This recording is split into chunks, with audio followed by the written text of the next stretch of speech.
tandanya? Yang paling penting memang kita mengetahui diri kita kondisinya setelah kita ada gejala. Yang paling penting kita periksakan adalah bagaimana kondisi paru-paru kita, sehat atau buruk. Itu yang paling pertama kali. Karena saya pun pertama kali takut kali ke rumah sakit. Tapi karena tahu istri saya hasilnya rapidnya non reaktif, makanya saya berani. Mudah-mudahan saya demam berdarah atau saya meminta obat batuk aja karena saya tahu itu takut sekali saya sebenarnya. Tapi ketika sampai di rumah sakit, dokter memeriksa paru-paru dada saya dengan stetoskop, dia melihat ada yang bermasalah dengan pernapasan saya. Nah setelah itu saya disuruh foto dan ternyata ketika saya foto bahkan CT scan terlihatlah katanya sudah banyak menyebar pneumonia di kedua belah paru saya. Saya memang pada saat itu tidak percaya lagi. Saya minta ke dokter supaya saya segera di swab dulu. Akhirnya saya besoknya swab ke Murni Teguh. 2 hari setelah keluar, 2 hari setelah itu keluarlah hasil bahwa saya positif dan swab. Baru saya opname. Tapi ya memang kondisi paru-paru saya udah semakin memburuk dan itu udah untung bisa terselamatkan pada saat itu dengan kondisi yang demikian.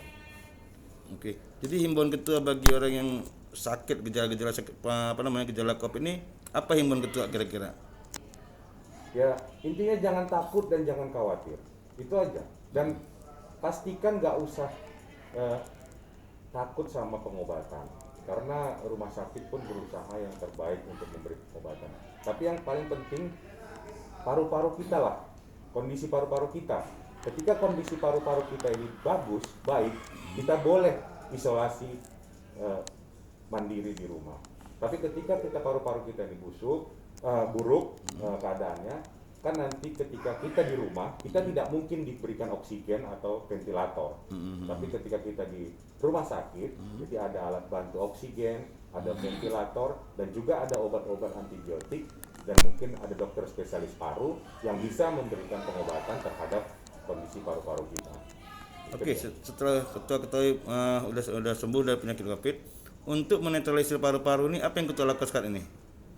Untuk membuat paru-paru kita ini tetap kondisinya baik, vitamin D dan sering-sering berjemur di matahari yang jam 10 kira-kira sampai setengah jam setiap harinya saya berusaha, dan latihan pernapasan terus disarankan juga kepada dokter. Latihan pernapasan dengan menarik napas dari hidung dan membuang napasnya pelan-pelan dari mulut setelah ditahan dulu beberapa saat. Untuk pola minum atau makannya ketua untuk paru-paru ada nggak kira-kira?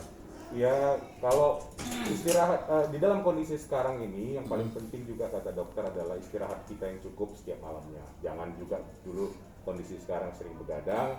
Minimal tidur satu hari kondisinya adalah 7 jam dalam satu hari, itu jangan kurang.